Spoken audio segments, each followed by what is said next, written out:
So hi, this is Nick Williams and I'm sitting here with Cali2. Hi Cali. Hello Nick. Good to see you.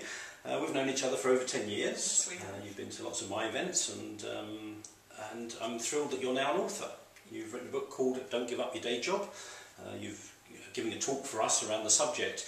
I just thought it would be nice for us to have a quick conversation about, just a few tips that you would have for people, because I know one of your kind of bits of philosophy is that, a lot of people have dreams when they're younger, then they kind of grow up and they get all, grown up and have responsibilities, and they tend to put their dreams to one side. But they think maybe one day they're going to pick up their dreams, and you kind of challenge them to pick up their dreams today. Is that right? Yeah, I mean, we all perhaps have sort of dreams when we're young. We want to be a rock star, music journalist, sell paintings. Are these your dreams? My dreams was probably about music. I did a music degree when I was a student, but like many people, went into the real world and became an accountant, investment banking, IT programming. So what I work with people to do is a couple of things. How can you gradually get started on those dreams? The book's called Don't Give Up Your Day Job, because for most people it just isn't realistic to do that. Unless you have a lottery win, which statistically ain't going to happen for most people. 1 in 14 million. Most people don't have enough money to keep them going to develop what they want to do. So really, I sort of help people figure out how can you do that on the side? How can you do plan B on the side? And that might be what I've done on and off over the years, is start working part-time, go down to 3 or 4 days a week, which gives you a nice steady income from your day job and from the skills that you've built up over the years, and give you time to do other avenues or build a business gradually. Or sometimes it's just about getting a flavour of that dream. So it might not be a bit realistic to be a music journalist after you've been a solicitor for 20 years and you've got a solicitor's paycheck and expenses to match it. We all have bills and it's quite hard to make them go away. But I encourage people, how can you get a flavour? How can you resurrect music as a passion in your life? How can you start writing? Could you write a blog? When did you last go and see a band? So, sometimes it's as simple as resurrecting hobbies, or just getting a sort of a substitute, easy to do version of that dream, where it isn't realistic necessarily to do it as an occupation. Yeah. Sounds like what you do is you give people kind of permission and encouragement to resurrect dreams to start with. And then once they've resurrected them, what do you find people do then to kind of undermine themselves, and how do you get them through it? I think sometimes fear creeps in, or we sometimes get waylaid by by daily life events, busy times at work or family stuff.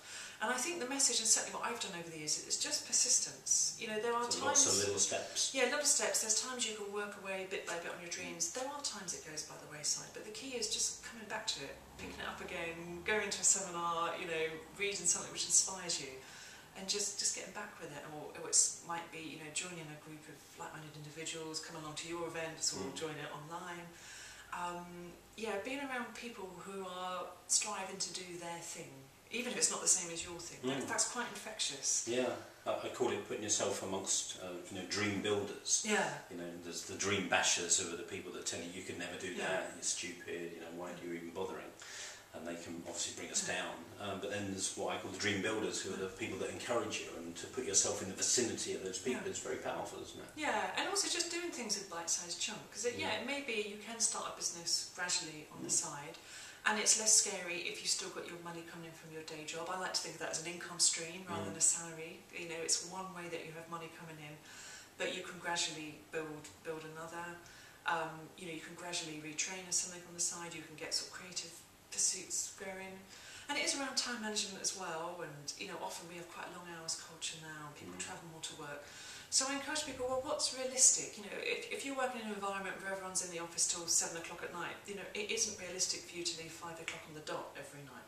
But perhaps you could do that 1 or 2 nights a week. So it's about sort of taking realistic amount of time. Or or family time. It might not be realistic for you to go windsurfing because that was your passion every Saturday.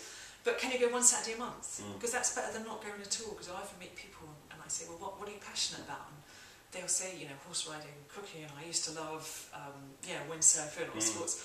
And then I say, well, when was the last time you did that? And it's years ago. Yeah. So, often... We're crazy human beings, aren't we? That we have dreams and passions that we often don't touch for years. Yeah, so I think if you've got plan B, whatever plan B, everything from a hobby up to a business sort of start-up, if you've got that going on the side, then what I find is your job is less stressful. You're actually more motivated in your job. You're motivated to get in the office earlier so you can get done and get out earlier. You're motivated to get stuff done. I've often worked part-time in my career, so I'm motivated to make that work. I probably do 4 or 5 days work in my 3 days because I need to make it work for me and for whoever's employing me at that time. So it's surprising when you've got your own plan B, you know, rocking along on the side, that picks up your motivation all around. Yeah, very much, because I've coached so many people that don't like the work they're doing and don't have a dream, or they're not working on their dream. I think that's the most horrible place to be, because you're not enjoying what you're doing and you're not going anywhere else. So that's why I love what you do, and that's why I wanted you to come and give a talk for us, and why I wanted to have this conversation, just to really encourage people to engage with their loves and their passions and their joys somewhere in their life at some time during the week. Yeah, at some way, it only needs to be in a small way that's realistic.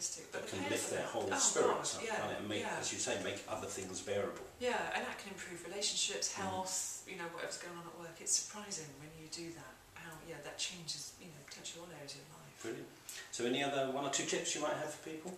I think when it comes down to time, sometimes we need to look at what to let go of, because we're all busy, and I say day jobs are busy these days, and commutes are busy, there's lots of demands. We seem to juggle so much in sort of modern life. I don't know how it happened like this, but we do, and that's just a fact of life. So, one of the major things to do to make that window of time for yourself is, what would you need to let go of? It might be, you know, mindlessly watching telly, you know, just watch a few targeted programmes that you love and don't flick the telly on the minute you walk through the door. Or it might be, you know, if you were someone who's a real doer and you're on a committee for this, that and the other, and you have a lot of shoulds in your life, stuff you do out of duty, well, maybe you can let 1 or 2 of those things go and open up a window of time for something you want to do.